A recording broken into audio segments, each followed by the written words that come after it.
Hi, Becky. Hi, Belinda. Thank you so much for taking time today to share your story with us. I'm going to start with your bio. Okay. Um, I also want to start with saying that I have interviewed Becky before, and so you can find more information about her in our previous interview about doing autism differently. And so I'm just going to share a brief bio to introduce her here for this time together. Becky is the senior Do Autism Differently teacher at the Autism Treatment Center of America. For the past 2 decades, Becky has dedicated herself to teaching the Do Autism Differently program, working directly with over 700 individual children and supporting thousands of families worldwide in individual and group settings. Her unwavering commitment and personalized approach have helped these children reach their true potential. Becky describes her work as her life's mission, and her efforts continue to inspire and bring hope to those she serves. I've invited Becky on here today because I want her to share how these principles that she shares working with these thousands of families has actually helped her to reach her true potential as well. So, Becky is going to share about how she said yes to cancer. I love this. I love this. I was actually just looking at videos and photos of the whole journey. And I was very emotional going down that road again. It seems like so far away, so long ago now, but it just kind of brought me back to that place. Yeah. So yeah, maybe I'll start at the beginning. Start at the beginning. And just to kind of preface it with I think the work that I've been doing and the principles of Do Autism Differently, which is formerly the Summaries program, um, it's like everything I learn and all of those principles that I learned to embrace and all of the stories that I saw unfolding with the children and the families. I mean, some people would describe them as miraculous, in different ways. Like I've seen children learn to speak at 16 years old, who were told they were nonverbal. I've seen children make their first friends. I've seen children who are adults come out of institutions and individual on the spectrum who have been very aggressive and intense, become gentle. And I've seen families heal, and uh, let go of stresses and make peace with who their children are. And it's just been time and time and time again using these same principles. And I myself, by the way, used the principles to get pregnant because I'd been told for many, many years I have like a biological body that's really different from the average woman's. And I was told by medical professionals that I would likely never be able to conceive and that I should really focus on looking into adopting. And so that was the first taste I had of using the principles with my own health and well-being, and I ended up getting pregnant Why? as Oh well. my So I God. knew because of that Yes. experience of having this miracle child, Yes. that when I was told I had a significant mass in my abdominal cavity that was the size of a football, I knew that everything that I had done to conceive Evie and everything that I had seen sort of unfolding with the families was what I was going to do here. Like it was going to be my very own Do Autism Differently program, Yep. but to heal me this time. Yes. Instead of to create a baby or instead of to create, amazing dreams and goals with the kids. So I guess that was the first kind of poignant part for me was when, because I had no idea that this tumor had been growing slowly inside of me. And they said maybe for even 10, 20 years, this tumor had been Correct. growing. So I had no idea that this was going on until I had some tests that showed that I had elevated calcium levels. And I did have aches and pains. And I will say my memory had been going a little, like I've been having some brain fog, but I was in my 40s, like it's quite common to have menopausal symptoms and things. So I didn't think much of it, Is but it though? well, I don't Well, know. touch But on the that elevated, later. yeah, the elevated calcium, it does, affect your brain. And Mhm. it also affects, you can get aches in your bones and things. And so all of that was happening, but I just kind of pushed it away. And then the other thing that was happening was I was having this sensation in my side that felt like a runner's stitch. And one of the rituals I always did with my daughters, I'd always lay in bed with her and spoon her every single night. We'd have this ritual where I'd lay and I'd spoon, and I'd always lay on this side. And I started to get this discomfort. And one day I was out eating with my friend, and I guess I hadn't eaten that much, and I suddenly just had this pain there. And I looked down, and I almost could see this swelling. And so we thought it was all these other things. I was told it was constipation. There was like no one could find anything. And then finally this blood work came back to say it was elevated calcium, which can be a marker of cancer. So I Mm. ended up having all these different tests, having a scan, and it was actually my endocrinologist who pointed out that there was a mass there. And so that was the first I heard about it was he called me in and he said, you have a significant mass growing in your abdominal cavity. We don't know how long it's been there, but it's really going to affect your life. And he wasn't an expert, he wasn't an oncologist or anything, but at that moment, hearing that it was the size of a football, it honestly felt like I was free falling without a parachute. Like I didn't know if I was gonna land or when I was gonna land, and it was just my whole life was just kind of flashing before me because I had no clue what this cancer even was or what the impact of it was. But I did know that we were gonna do everything we could, me and my friend, because she's like my soulmate. And she also worked at the Autism Treatment Center of America for many years, so she knew the work too. But one of the things we did decide is that it was going to be an amazing adventure, and even with that feeling of having the unknown happening in front of us, we knew it was going to be an adventure. And the first thing we did, we walked out of the hospital, we went into a restaurant, a Vietnamese restaurant, and we had a glass of champagne because we knew that I was never going to have alcohol. I was going to let go of, I knew immediately from all the work, the families doing dietary interventions and everything, that that was going to be the last glass of champagne I was going to have. So I decided to get champagne.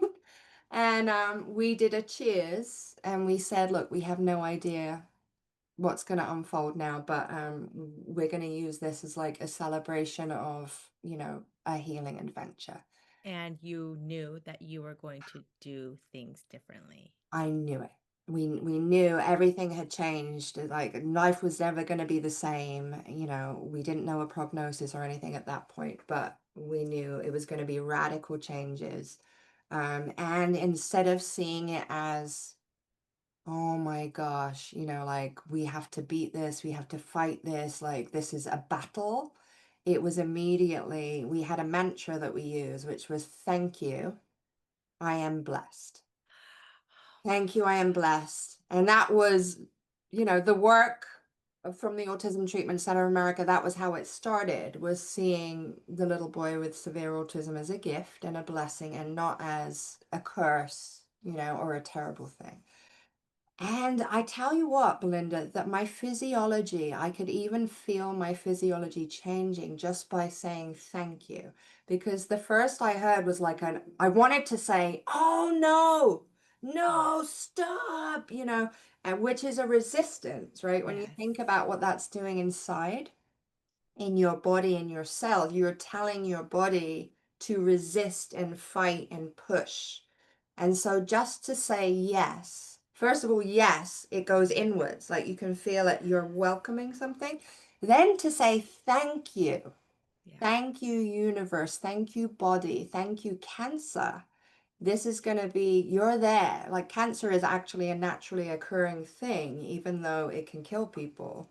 It's happening inside of you for a reason. Like whether it's an imbalance or whatever that reason is, your body is doing this and it's occurring naturally. So to So, really say thank you was the next step. what's interesting about what you're sharing here is, I've been really on that mind path of because you've heard in German new medicine that when a person is diagnosed with cancer, the it's the body doing what it needs to do to contain something that seemed to put it off balance. Yeah. And so, what's interesting, what you're sharing here is that when you have that mindset of no, stop, then the body's like, wait, so I'm not supposed to close this up and reduce and come to balance. You're telling me to stop. And so then it's sort of in um a state of confusion and not Yes. doing what it naturally knows what to do. And so when Got you it. get into your place of thank you, then the body's like, oh, great. Now you know what's happening. You're going to help me. Yes. You're on the same side, the same team as your cells, your anatomy, your neurology, your nervous system, like all of that stuff was I didn't want to fight. And I even to this day say, people will say to me, "Oh, you beat cancer." And I never use that verbiage. I was very aware that words even, can affect how you feel and what happens inside of you. So I was never going to fight it. I was never going to battle it. I actually made friends with it, and that was a huge part of it. And I knew even before knowing the prognosis or the outcome that it was going to be my friend. I called him Bob the Blob. Bob just seemed really like non-threatening, like everyone has an Uncle Bob, everyone knows a Bob. And Bob the Blob, they had said it was this multi-lobulated mass, which I learned all about. Like it doesn't really have like a clear outside, it's like all wiggly. So it was a blob. And someone actually described it. You kind of have like a blob in your abdominal cavity. So I was like, Bob the Blob.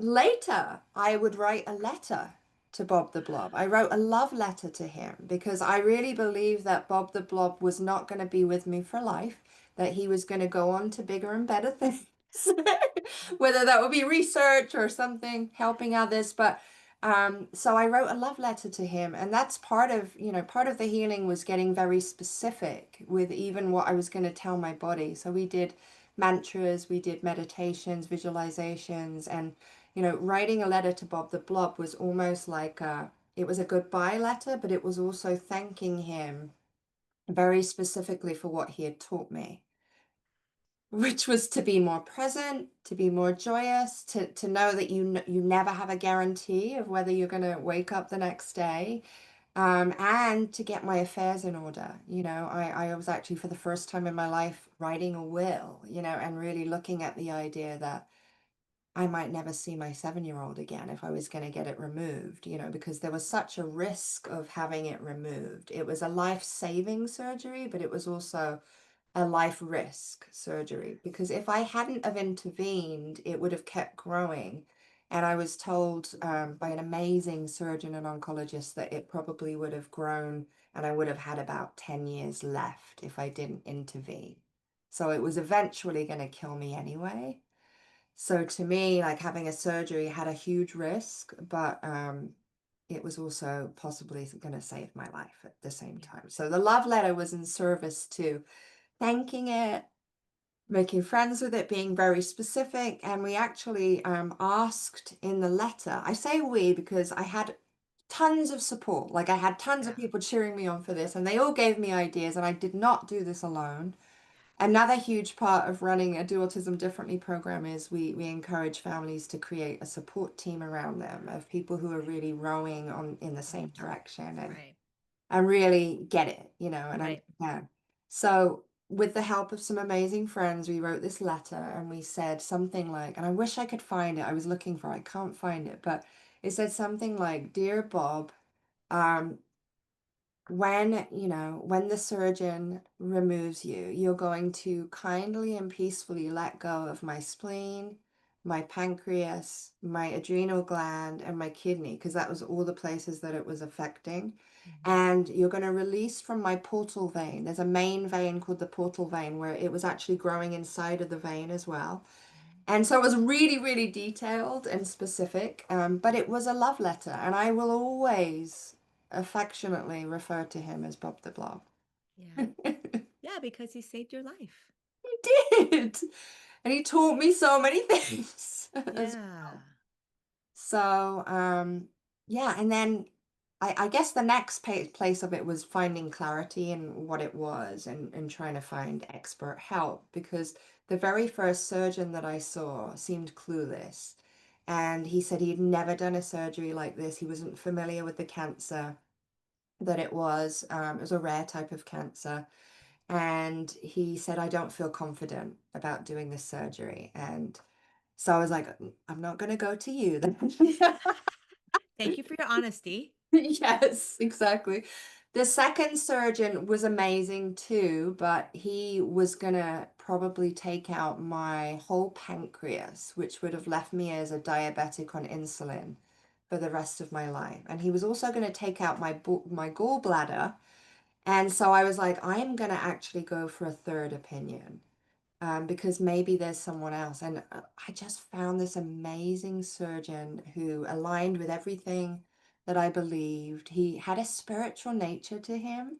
One of the things he said in the hospital was, your job is to what did he say? He said, you're going to rest this and you're going to rest this. Like your job is just to heal and just to relax. He was amazing and I loved him right away. And he had done plenty of surgeries that were very similar. He was actually an expert in his field. And so we went with him and he was able to remove the cancer through two surgeries. The first time, the first surgery was huge. It was an 8-hour surgery. I lost 14 liters of blood. I was resuscitated several times on the table. Um, he had to stop what before he removed the whole cancer because I would have died if he'd have continued on. So he worked with a renal surgeon who removed my kidney. My half my pancreas was removed, my whole spleen was removed, and then my adrenal gland. My adrenal gland came out later with the kidney when they removed the last part. But what happened after the first surgery, Belinda, is we didn't actually know that there was still a little bit of cancer left in there. And he didn't tell me purposefully because it was such a traumatic recovery. He didn't want me to worry and then get stressed. So I didn't know that until like right at the end when I was discharged. And then he said, there was still a little bit of cancer in there, and we're going to have you come back, and we'll remove that along with the kidney and the adrenal gland, but we need you to recover from this first. That's a beautiful doctor, you know? Yeah. So that was pretty Nice. amazing. Yeah. Very thoughtful. Yes. So I could say so much, and so I'm gonna let you let I you just lead me really, where you would like to go. I mean, what you're sharing here is because of your work, that you had done so much work with the children. It was, you were able to change your perspective around a lot of things and Yeah. really heal yourself several Yeah. times. And this just goes to show what the children can do for us when we accept them exactly as they are and we thank them for how they show up. That's exactly it. And we don't fight and try and change who they are. We let them honor, who they are. We honor them for being who they are, and we learn from them. And that's what I wanted to do with Bob the Blob was like, you are going to be my teacher here. You're going to be my guide. And I did all kinds of soul searching, to even try to figure out why it was there. Why was Bob here? And I realized that my whole life I had kind of protected my abdominal area. Like I'd always covered it up. I'd felt very vulnerable with it. And I feel like Bob the Blob was manifesting in me because I was suppressing some part of me. I was suppressing the whole of who I was. I really had felt huge imposter syndrome my whole life, not feeling good enough, being fearful of people judging me, feeling like I was something was wrong with me, comparing myself to others, all of this egotistical stuff. But I think it had manifested in my body in this very slow growing cancer. And so I really decided that like when he was gone, there was going to be so much more room there, for me to love and really share myself with the world. And it really did, I think it helped me not only to really see myself as a healer, but to see myself as, as more strong and powerful than I ever had been, because I was really able to kind of do this journey and like have a huge part in the well-being and healing of my own health. Well, Like that's the thing. all of those people helped me. Don't get me wrong, I couldn't have done it without them. But the mindset and the attitude that I had while I did it was all thanks to the work and the children. Like they are my saviors in that way. Yeah, and it's interesting because there was a man that I followed for a while on Instagram, and his name was Jeff Weissman, and he had a wife, and his wife had died from cancer, and they had done all kinds of like alternative treatment. And the one statement that he made after she left was, um, "We know now that it doesn't matter what treatment we choose, the root of cancer is emotional. And if we don't get to that emotional root, Yeah, y- you won't you won't be able to overcome it." I believe Which, it. when we think about what you're talking about, the cancer having taken a long time to grow, and you're remembering that you covered your abdomen a lot, Yep. it's this act of shaming yourself, creating this thing that's Yeah. just wanting to be seen and wanting to be seen and the more. And now that it's seen and you've thanked it, you're now able to embrace yourself and think. And it's no secret that there's so much incidence of cancer now. And I Yeah. can't help but think, like, collectively, because so many of us carry other people's voices, damning Yeah. voices that tell us we're not good Yes. enough. Yeah. And we How do hold that we, all right? in our anatomy, right? In our Yes. physiology. We're holding that all in. We're taking it Yes. in. We're absorbing it. Right. And this was a chance to not do that anymore.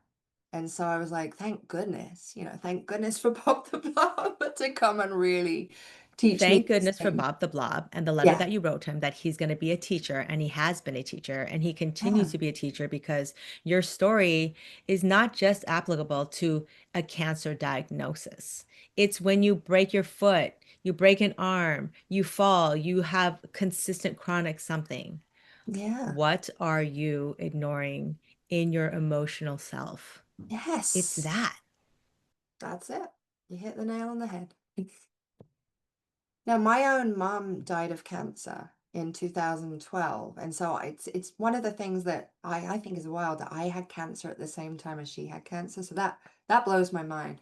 But the second thing was she just kind of gave up when the doctor told her, you have 1 to 4 years to live. Like it was a aggressive cancer, rare form of leukemia. You have 1 to 4 years to live. Don't go on any eating plans, eat what you want.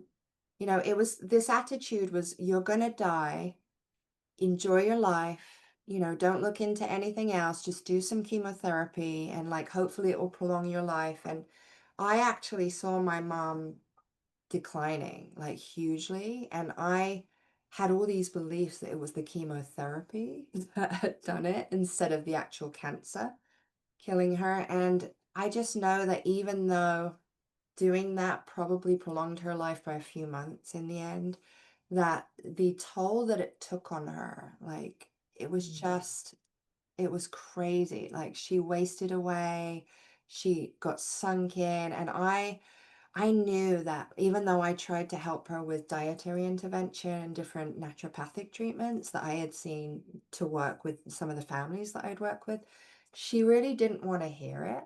I think she had kind of come to the conclusion that she couldn't do anything about it. She was just She gave gonna up. do, she was gonna do chemotherapy for my dad so he could have her longer. And you're right, she did give up. And it was amazing because I would do meditations and healing where I'd like put all these essential oils and I put this chanting music on. It was made up. It was complete make believe that all these things would work. And I would go into a deep meditation and I came face to face with her. in one of my meditations. And she put her arms around me, and I was able to say, I forgive you for not trying harder. Like all of these spiritual things happened. I felt like I was in such an elevated state that I was almost having an out of body experience at times. And I was able to forgive her for not, taking those steps to heal herself. And at the same time, I knew that if I was going to do traditional treatment, which I did do a little bit of, I was going to offset it with naturopathic treatment. And I went and I got a naturopathic doctor to help me. And she suggested a special diet and this high dose vitamin C that was just as effective Yes. as getting an Essential. infusion.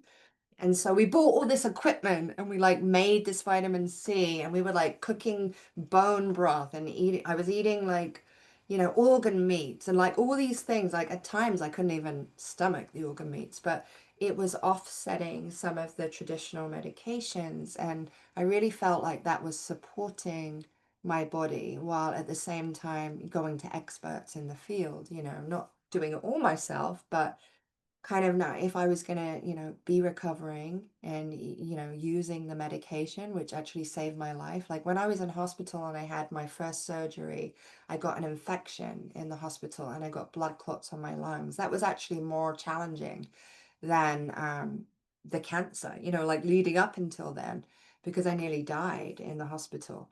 But the prophylactic antibiotics that they gave me to fight that infection probably saved my life. So even though I've seen negative effects from antibiotics, at that time it was much needed. And so Yeah. It's I not a really, blanket approach, yeah. So right? like I thank, the doctors and the nurses, like they actually saved my life. But at the same time, I wasn't just gonna do that. I wanted to take, my own approach. And I had so many people writing to me and saying, try this, try that, try the other. But in the end, I had to really go with what my body was saying and what my instinct was saying. And at times I eliminated things, even though people were saying, you have to take this one supplement. I was like, I'm actually feeling good with what I'm doing and trying to simplify it. So And I that's the did, whole point, yeah, is to get clear on yourself because yeah, every person is an individual, yeah, right? And it takes you tapping into your intuition yeah. and knowing what's right for you. Yeah. That's one of the things the naturopath said is like, if something doesn't feel good, don't do it. Like she was trying to get me to do enemas, coffee enemas and all this stuff. And I just couldn't do it. Like without getting into I couldn't get the tube in properly. And so I remember like just being on the bathroom floor, like, oh, I need to do this enema, and it's not working, And so I said, I just can't. And she said, well, don't then. Like this is the whole thing. It's like, it's not a rule or a have to, which again is very similar to the Do Autism Differently approach is you take what you want and what feels good about this and you carve your own path, right? It's not like we're the experts and you're the student of us. We encourage the parent to be the best resource and really decide what they feel is best for their own child and what aligns with them. But let's not just be a victim to everything we're being told, let's take charge of our healing paths. And that's one piece of advice I have to anyone who's going through cancer is you have to be your own advocate. You have to be your own, you have to take charge of it because there was this one point after I'd had my second surgery where I only had one kidney, right? And so when you have one kidney, you're not allowed to have any contrast. When you have a scan, Mhm. they Oh, yeah, inject yeah. contrast in you. You're not allowed to have contrast because it can kill you. So, but after the second surgery, I got discharged and my stomach fell asleep because when you have a huge abdominal surgery, your stomach can actually sort of get traumatized and it falls asleep. So you stop being able to ingest food and go to the bathroom. And so I was rushed to hospital and they were trying to give me a scan, a CAT scan, a CT scan, and they were trying to put the IV, they were trying to give me the contrast, even though we had said multiple times, I only have one kidney, I just had this surgery, all of these things were removed.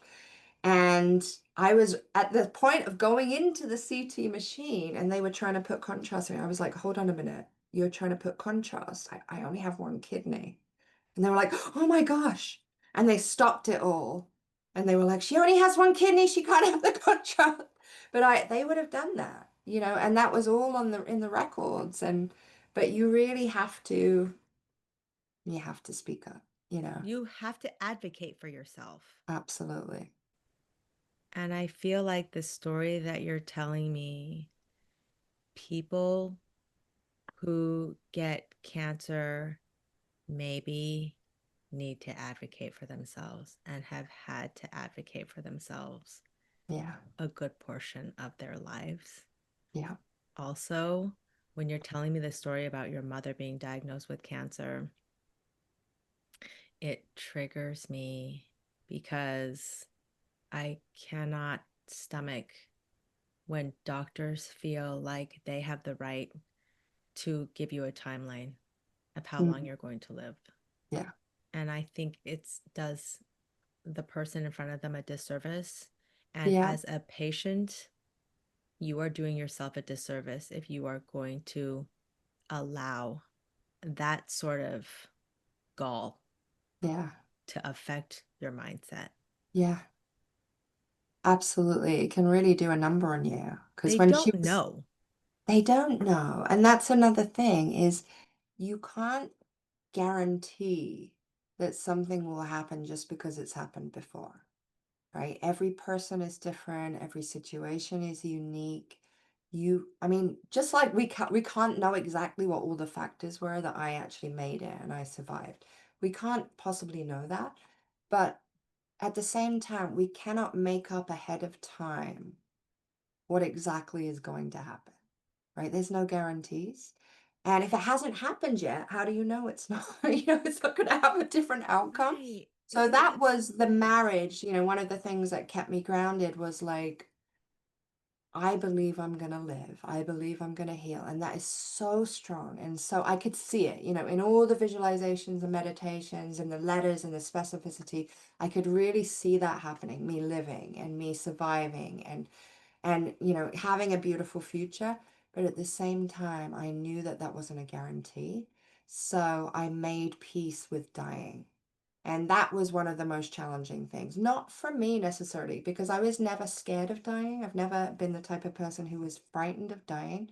But I had a 7-year-old. I was a single mom.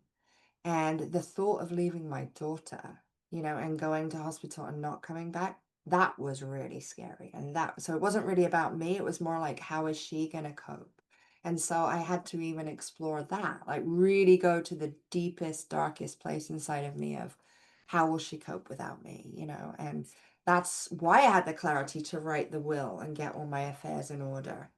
But ultimately, I let go of the belief that she would be damaged or not okay. Like I actually realized through those, there's a process that we do in Do Autism Differently, which is really diving in. It's a Socratic method, and you ask yourself questions and non-directive, non-judgmental questions, and it's sort of believing that the person exploring is their own best expert. And you ask yourself questions and you ask, why am I thinking this? What am I feeling? What am I believing? And you can get to the root of like limiting beliefs. And one of the beliefs I had was I decided to switch the belief, which was, out of anyone I know, she's the strongest, most creative, most resilient person. Like she was the little follicle that could, I said I created her through manifestation basically. And there was also some IV treatment, IVF treatment that went into that too. But still, she was the little follicle that could. She was there. She was this amazing, robust little person. And if anyone can handle it, she can handle it. And so that was the thing that kind of allowed me to go to this hospital 3 hours away where I couldn't even come out and see her. And we decided that she wasn't even going to come and visit me because it could have been really challenging for her. And it would have been because I had an NG tube, I had infections where people couldn't even come in my room. I was there for almost 4 weeks in that after that first surgery. So, and Mother's Day happened while I was there, and I got to like have a little video call with her, but I knew that I might not make it. Anyway, she was amazing. She was just incredible. So yeah, I was able to really make peace with that idea of even just leaving her, even though it wasn't what I would want, that it could she could still have an amazing life even without me. Yeah. What I'm hearing when you're telling your story is two things stand out. One, your community 100% matters because you always want somebody who's always going to be on your side and uplift you because we don't need any negative voices when we're going through anything. Yeah. And the second thing is intention. It doesn't even have to be trying to address an illness or anything like that. It's we could be having more intention as we move through our days. Just Yeah, everything that we do to have more intention. it truly is. And thank you, I am blessed, which was continued. By the way, that morphed. So it was thank you, I am blessed. Then it was thank you, I'm healed. Then it was thank you, I'm loved. Then it was thank you, I'm safe. And now there's a whole laundry list of things. And so, but sometimes I forget to do that practice. And then I feel like when I don't do it, life is just taking me by the reins. And I'm like just going with the wind. And I'm like kind of just going with circumstances, like the political climate. Oh my gosh, how could this be happening? Everything's falling apart. And I'm like going with the narrative. Very shortly after my second surgery, I was recovering from that. COVID hit. And it was like, for me, it wasn't any different because I'd just been recovering from two major surgeries. I'd been at home, not seeing anyone for 6 months. And then it was like, oh, there's a pandemic. You got to stay home. I was like, well, that's not much different. But things like that, things will happen, these huge stimulus in our life. And whenever I don't say, thank you, I am blessed, I feel I'm going down that path again of getting fearful and feeling like, it's not fair and things are, the world is broken and all this stuff. And I realized if I can just continue with that mantra, oh, thank you. Yeah, thank you, universe. There's a hurricane. Thank you. There's a tsunami. Thank you. What is this teaching us? Why is this happening? Like, how is it happening for our benefit? And that's not to say that there aren't many people suffering, but there is so much benevolence in the universe, and there's so much fear as a response. So just saying yes when you feel like saying no is actually, it's a lifeline for me. And it does give you that intention Right. and that purpose, and you can do it as soon as you wake up. Right. Instead of just kind of like getting thrown into the day, and you're like Mhm. just kind of on autopilot. It's like wake up, open your eyes. Thank you, universe. I'm alive. I'm breathing. Thank Right. you, I'm blessed. Thank you. Right. Okay. Imagine how many people who go through basically life and they wake up in the morning, they're like, "Ugh, what's going to happen again today?" Yeah. They Yeah. were Or how setting did that I get intention. here? How did I end up here? I had Yeah. so many dreams, but actually there's no purpose. There's no intentionality. Right. So that's been huge. Yeah. Thank you. Thank you You're for sharing welcome. that story because miracles happen every day if we're intentional. Yeah.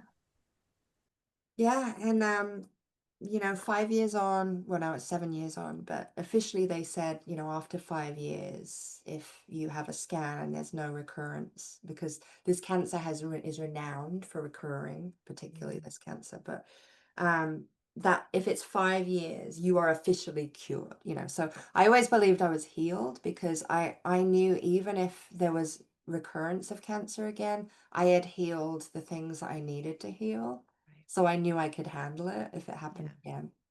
But to be officially cured, have the surgeon tell me, like it was definitely, well, I think I had a glass of champagne that day, I have to say. I was like, finally, I could You have some felt good. champagne. But so I thank the universe. I thank everybody who was a part of that. And it was just an incredible journey. But it really was the greatest adventure of my life when I think back on it. Such a great approach Yeah. to just lead with the fact that when you're given a diagnosis, you celebrated. Oh, That in that in itself has the potential of shifting so many things. yes. Yeah. So just to review, thank you. You know, even when things are challenging, saying thank you, you know, I am blessed. Thank you, universe. That was huge. Also, gut intuition. I mean, gut instinct is huge. Listening to yourself because there's so many voices telling you what to do. I remember there was this. So after we had gone to the second hospital and the second surgeon, who we were going to go with, by the way, I had a dream, Belinda. It was crazy. I had this dream that I was pregnant and I went to hospital in the dream. And in the hospital, all the staff in the hospital, the doctors and the nurses, were zombies. And it was so vivid. And I woke up in the morning and I said to Brandy, who was my partner throughout this whole thing, I had a dream that I was pregnant and I went into the hospital, and the hospital was the hospital that I was going to go and have the surgery. And all the staff were zombies, and I was hiding. I was this pregnant person. I was hiding from all the zombies, and they were trying to get me to come and have the baby with them. And I was hiding, and then I woke up. And so I actually took that as a sign not to go to that hospital. Now, was that right or true? We don't know. We'll never know. It's a make believe. But it was a make believe that served me in that moment. So I decided I'm not going to go to the hospital. I'm going to seek a third opinion. And thank goodness I did, because the third opinion was someone who had done many surgeries very similar. And he was the one who said, look, we're going to consult with this renal surgeon and he's going to help me. And he was one of the best. It was actually Boston, Mass General Hospital. Amazing, amazing experience, by the way. Highly recommend. Good. But yeah, that was like one of the many signs that I had along the way that was sort of just nudging me, like this way or that way. I'm at a crossroads here, but like always listen to signs. And also know that there's time. There's always time. Don't let the medical establishment bully you into rushing. Because if there's any part of your body that doesn't feel right about something, seek a second opinion, seek third, seek four, like go Yeah. as many times as you need to and push away the naysayers. Because again, it's going back to you talking about gut intuition and just sticking with your intuition. Yeah. Because ultimately, when our body is talking to us, that's literally what it wants us to do is listen. Mm-hmm. Yeah. Huge. But we get stamped out by listening to our inner voice, you know. You know, we get told, oh, don't trust yourself, listen to the experts, you know. So that can get quiet within us. But when you're faced with something like this, it's got to come out, right? That voice has got Yeah. to come out and be heard. And um, I am blessed. Yeah. We're all blessed. We're all blessed because we're in this sphere and you're sharing your story and Mhm. just the lives that the Autism Treatment Center of America has Mhm. touched and just being a parent allows us that opportunity every day to tap into our intuition Yeah. and just start practicing. We need it. Yeah. One of the things that we've done at our programs is, you know, one of our foundational programs, which now we have an online program, but we used to have something called the startup that people would come to learn the foundation. And on day one, we would have the parents visualize a dream moment. And it was really amazing because some of them you could see as they were thinking about their dream moment, they hadn't really even allowed themselves to think about a dream moment. And for some, it was, you know, playing soccer with their child. For others, it was like having a conversation. For others, it was like doing patty cake, you know, with my child who never responds to me. And just allowing them to hold that in their mind and really imagine it happening and really picture it. And we would do a visualization with them, and all the tears would come down because they were finally allowed to dream. And many of those families wrote to us later to say that their dream had come true. I always think like it's just incredible when a parent, with that love that they have, really decide to allow themselves to dream and wish just amazing things can happen. And that hope is very much the catalyst for Right. that to happen. Right. And to have that dream and know that every morning when you wake up, you could be asking yourself or telling yourself, today I'm going to make one step towards that dream. Yeah, just one little step. You don't need to know what it is, but Yeah, I bet if somebody were to hold that dream in their mind when they wake up and they say, today I'm going to make a step towards that dream, at the end of that day, having not thought about it, they could reflect and be like, this yeah, happened today. And that was one step. I met this person who's mhm, part of my community now, and that's one step closer. And yeah. this is literally just us telling people who are watching or listening to this podcast that that's the intention. You It's got it. living life intentionally. Hmm. Yeah. I wish that was taught in schools, Becky, but we can do don't it. even go there. Me and schools, there's so many things that could be taught in schools, like um how a baby comes to be, the bringing in of a I baby, mean, the they don't grow at the bottom of spirituality. the Cabbage Patch. It's not just the sex thing, it's really so much more spiritual than that. The Yeah, actual, like, I feel like every human at a certain age, what, 12, 13, should be able to experience seeing the birth of a child. that would be incredible. Wouldn't that just change the Yes. way that we bring children into the world? Yes. Yeah. That's such a great idea. I mean, I have so many great ideas that come with if It's, people would just choose. Even I was having a conversation with a friend this morning, and I was like, she was saying to me how her nephew is 15. He's freshman at a high school, and he is required to write a 15-page paper on Shakespeare. And I'm uh, like, why? What is that about? And I said, you know what? Like when you're in school, homework or classwork should be an elective. If you don't mm, feel like writing a 15-page paper, you you could yeah, should have the agency of not writing it. And the teacher just basically gives you a grade based on how you show up. Maybe mm, you participate in the conversation, but you don't really like to write, and 15 pages is frankly too much. But you can yes. speak articulately about the Shakespearean play or how you feel Yeah, about Shakespeare as a writer. yeah, How about that? yeah, like or experiential learning with it. Go Yeah, play a part in Shakespeare and go like see do what that was something. like. And what did you learn from that? What was Yeah, it like to be that person? right. Socratic method, just having Yeah. conversations. Oh, And one of the things that I thought was really important was the way I was going to tell my daughter, because she was 7 at the yes. time. Like because this was, we didn't know what was going to happen, but we knew I could die. And one of the things that I had always learned in the work that I do was you can frame anything that might be challenging as exciting or an adventure, right? So, if let's say you're going to do a screen fast with your child because they're having control battles, they're getting dysregulated, like they're on screens all the time, for example, that instead of mommy's gonna have to take the screen away, I know you're not gonna like it, it would be something like, I have the most amazing news for you.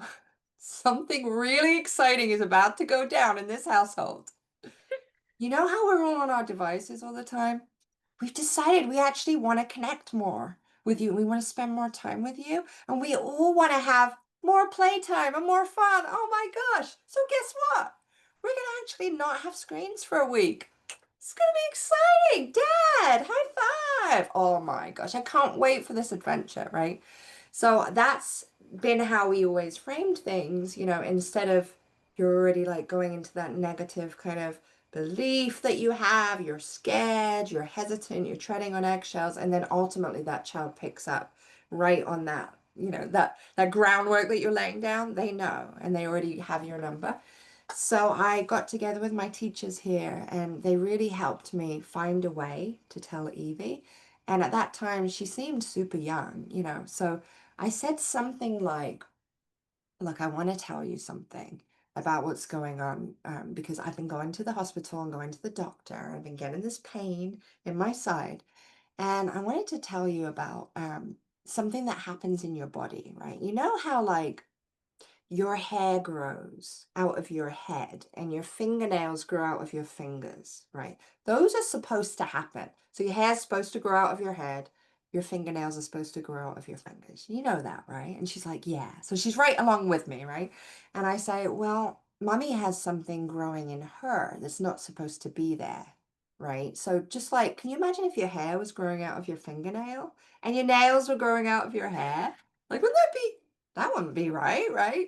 And she's like, no, that'd be silly, mommy. And I'm like, well, I have something growing inside of me, and it's not supposed to be there, and it's called cancer. They call that cancer. And I just want you to know that I'm not scared about the cancer.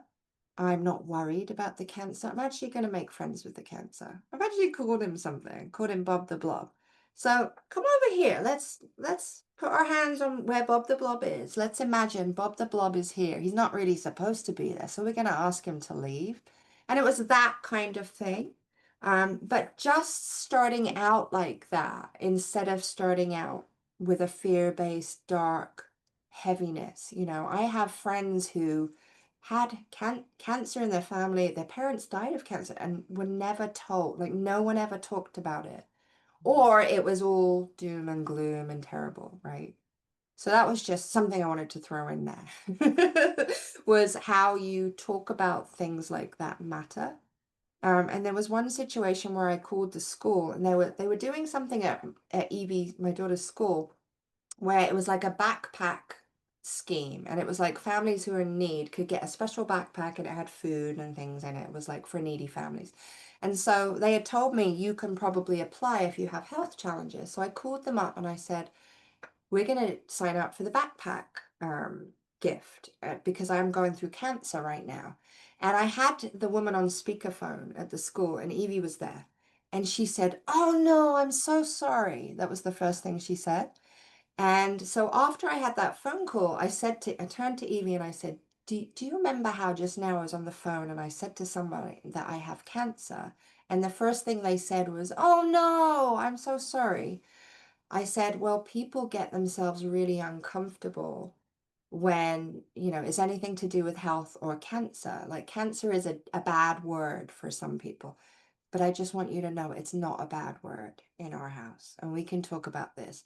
And I said, has anyone got themselves uncomfortable in front of you? Because she was sharing with different teachers I had cancer. And she said that other people had, like a lot of the teachers had said, oh no, sorry. I'm so sorry. I heard about your mom. I'm so sorry, honey. And so, that was the messaging she was getting outside of our little bubble. And I wanted her to know that wasn't true and that wasn't correct, right? It was just people were getting themselves unhappy, and it's nothing to do with you, and it's nothing to do with me, and it's nothing to do with the cancer and what will happen with the cancer.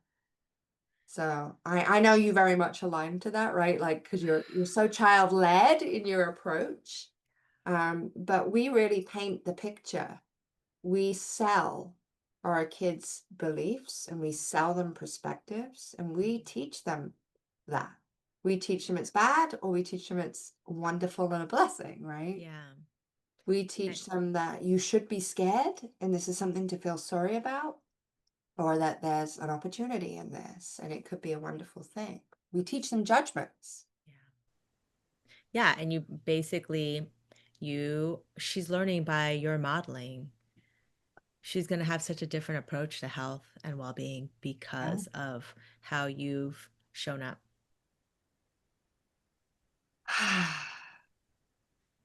Before. This is a really lovely journey. Thank you Yeah, so much for being willing to share that, of course. and just a different perspective of Mm, health and wellness you're and welcome. bringing more joy into your life, regardless of what is presented before you. Thank you, Belinda. Thank you, Becky. Is there anything else you'd like to share? Last words? If you want to, you can look at a couple of photos. I don't know how it's going to translate in the recording. Yes. but I could Yes. try sharing. Okay. And Let there's me, a few video clips too, so maybe we'll spend the last few minutes doing that. I'm going to make host. I'm going to make you a host so you can Okay, do. Okay. awesome. Thank you. So I'm going to share here. Oops, you're going to see a whole bunch of things that you shouldn't see, probably. But here we are. Can you see my screen? Yes. Okay, so I'm gonna say, so this is one, we called it jewels. So I had all these wires. I Yeah. had an NG tube because my stomach had gone to sleep and I Uh-huh. couldn't ingest any food. I was being fed through a drip. Uh-huh. This was when I had an infection. You can see, I mean, I look Yep. completely different. I look half dead Yes. in my opinion. Very sick. All my hair was falling out. I was very skinny. I lost a lot of weight. Finally lost weight. The 30 pounds that I had wanted to up until then. And then we have, well, I'll just show you this. So this was after 2 weeks. I was able to go outside and they have this Great. beautiful Japanese garden. And I still had all my things, my Uh-huh. beeping things tied up to me, but just having that fresh air, after Yes. going through all of that was so healing. Um, I wanted to show you, let's see, there's a video here. So this was just to give you a little bit of in fact, I actually have to share the sound for this one. Hold on, share sound. So I had blood clots on my lungs when I was recovering. I didn't know. So I had a lot of pain and I was going in to have a scan to see what it was like. And I was just in a really, I thought like kind of a dark place, very, very challenging. And there was a hospital porter and I asked him to sing to me. And he sang this song, which by the way, he chose a song that my granddad used to listen to, Up on the Roof by the Drifters. But listen.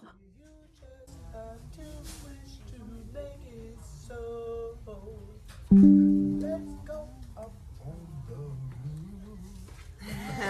Yeah. Oh, So sweet. so sweet.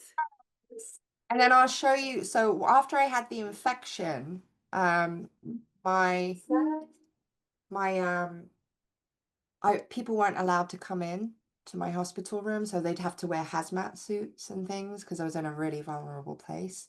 And but suddenly this music therapist came in. And it was like anyone who knows me, I'm a singer and a songwriter and I play music and have a band and stuff. So it was just the most amazing thing. She came in and I wanted to share that with you because the song that she chose to sing was her own version of A Wonderful World by Louis Armstrong. And sorry, I'm so not technical, so it's gonna just take a minute. Share sound. Here we go. So I wanted to just share that with you. Skies are blue and clouds of white. The bright blessed day and the dark sacred night. Oh, when I think to myself, what a wonderful world. So she's playing this from, and it was just, I remember just crying, and I had this NG tube down my throat that I would choke on because I couldn't breathe. And she just came in, this angel, and just started singing this music, and I was just, this is why they call it music therapy. Yes. Incredible. Beautiful. And I'll just show you one more, which is discharge day. So that first, it felt like I was in the hospital for 3 months, even though it was 4 weeks. It just felt like a really long time, and that I would never get to see my daughter again at times. And so I'll show you just a picture of discharge day. Here we go. So this is like, it was 5/27. I've been in there for nearly 4 weeks. And then this is me. Oh, actually, not that one. Hold on. I'm going to show you another one. I actually don't know where it is, but that's just a picture of Brandy cutting my toenails. She was with me the whole time in the hospital. Can you see it? No. Oh, I don't know if I shared it there. Let me try again. There.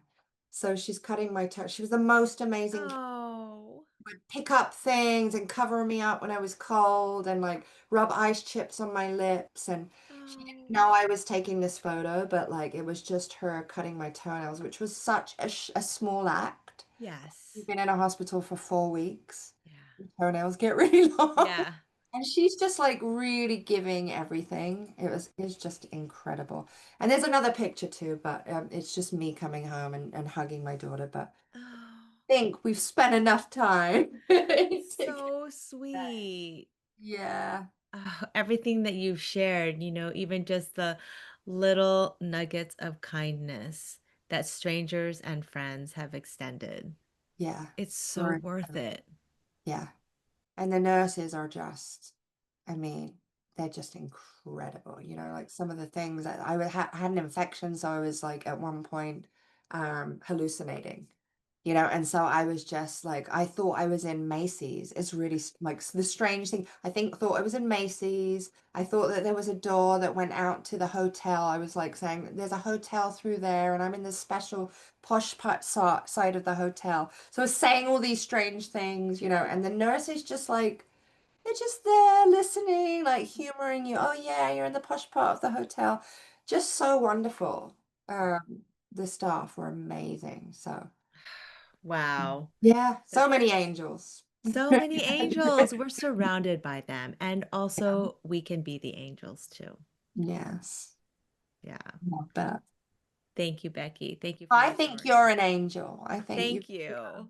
been nothing but wonderful and inviting and lovely to be with. So thank you for that. Thank you. Thank you. And I think you're an angel too. All my guests are angels, right? Because we're sharing stories of light. It's true. It's very Yeah. inspiring. Yeah. Thank you. You're welcome. Well, I'm so grateful that Yeah, you've shared your story here. thank you. I've loved And it. enjoy your day. Thank you.